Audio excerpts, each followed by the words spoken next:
Hey, good morning, guys. It is Sunday morning, and I want to go over saturation. Saturation and competition in two different markets and how to avoid it.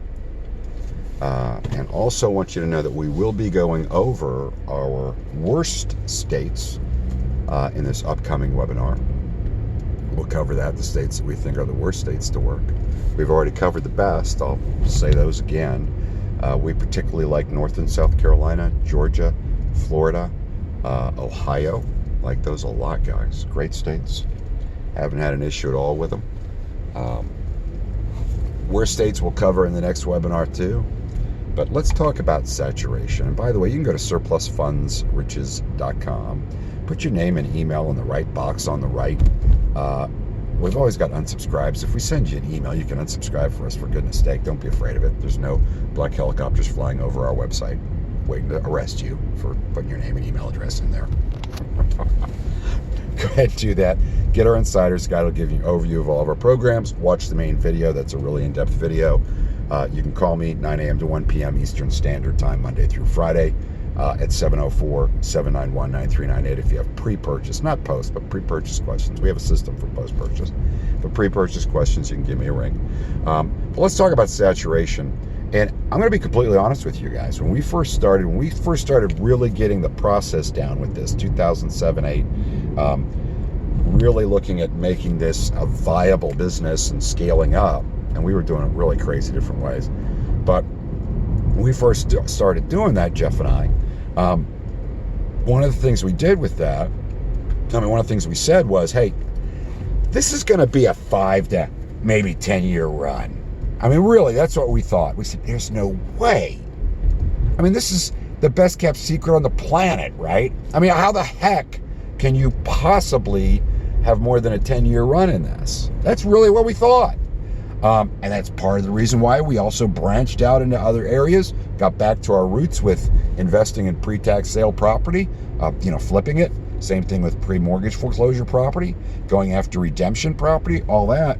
It's part of the reason we did that. But we realized actually pretty quickly, guys, there's no end to this.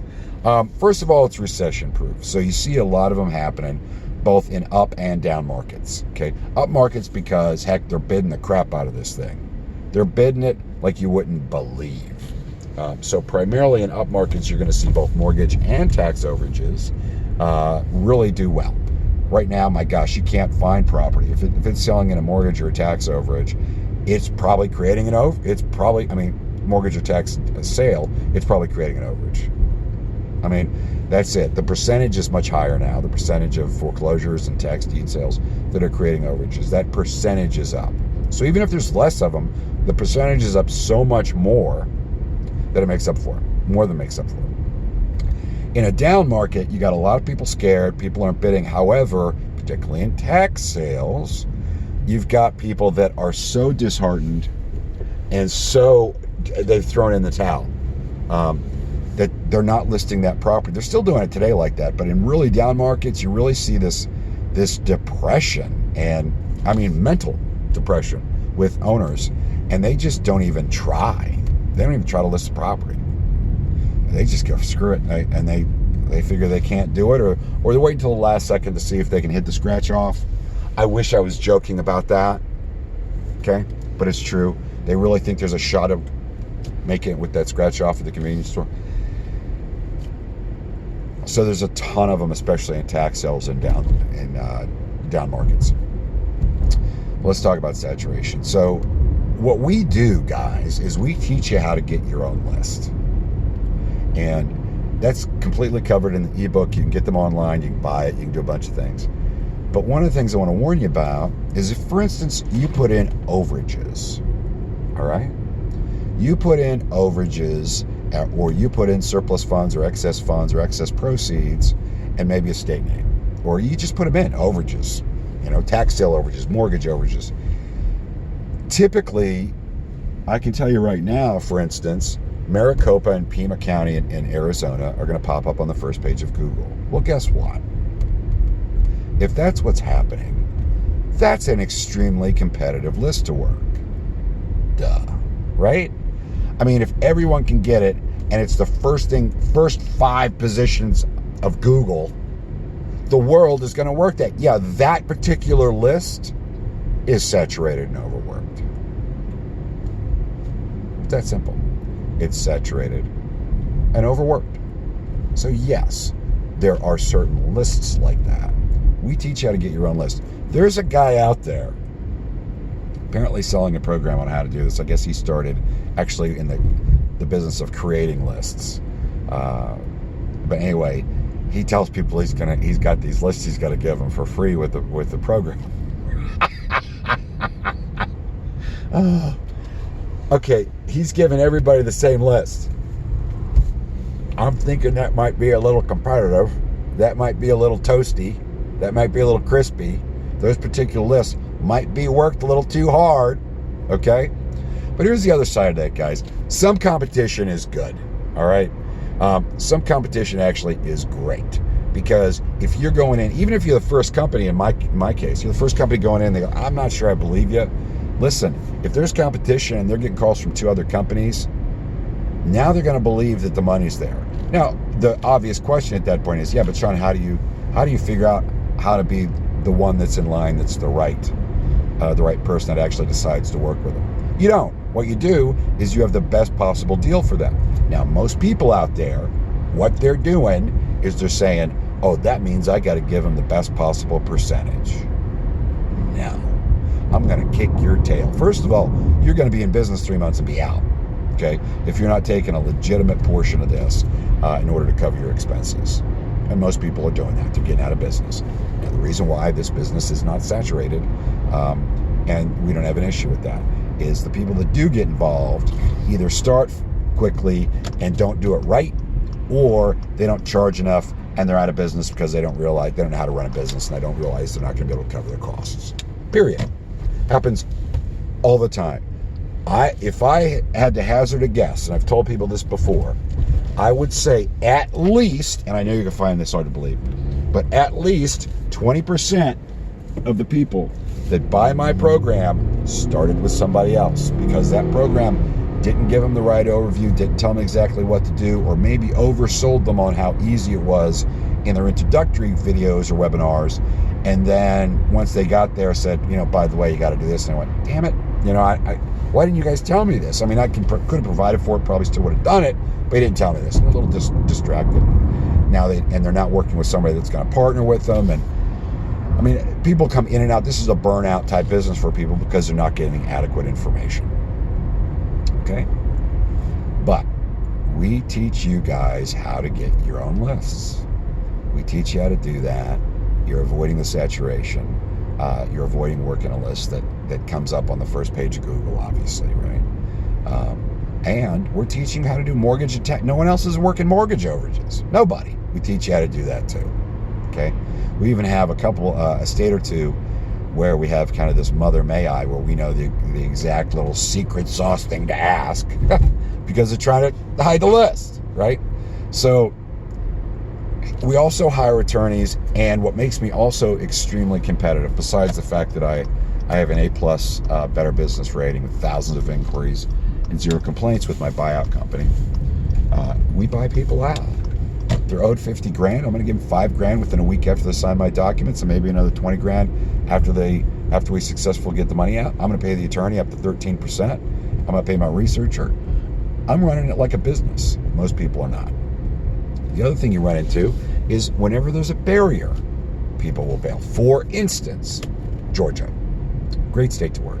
Tax sales every month, a lot of tax sales, a lot of opportunity, a lot of overages. Georgia charges an access fee to check debt and ownership of property. The Register of Deeds, Line Records Department, okay? They charge an access fee on a state level to check 50+ counties. It's $13 a month. I have told people forever now, good Lord, don't buy the latte once a week and just pay that. But people go, oh God, I'm not going to pay $13 a month. Oh dear Lord. They don't realize is you could be researching 100+ part-time. You could be researching 100+ files, and it costs you $13. What are we talking about here? 13 cents over when you factor it over the number of searches you're going to do? whenever you see a barrier, there's less competition. All right. The other thing that you're seeing, and the reason why it's not saturated, is people are getting in trouble and getting out of the business. Why? Because they're trying to charge more than the minimum finder fee. We can do it because we use a structured buyout, but they're trying to do it without using a structured buyout, without using an attorney that actually helps you keep the people on your side. They're not going to screw over an attorney, and also helps you get paid quicker.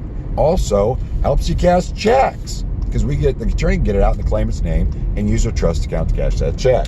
People get cheap on me and go, I'm going to try just sending this out, and I'm going to do a power of attorney. The craziest thing I ever heard, one guy got a check mailed to him, but it was in the claimant's name, even though he had a power of attorney and assignment. The guy said, okay, you got a power of attorney? Cool. Here's a check. It's in the claimant's name. We're sure you can cash it. What did this fool do? He used his ATM to put it into his account. Hey, I was able to cash it, no problem.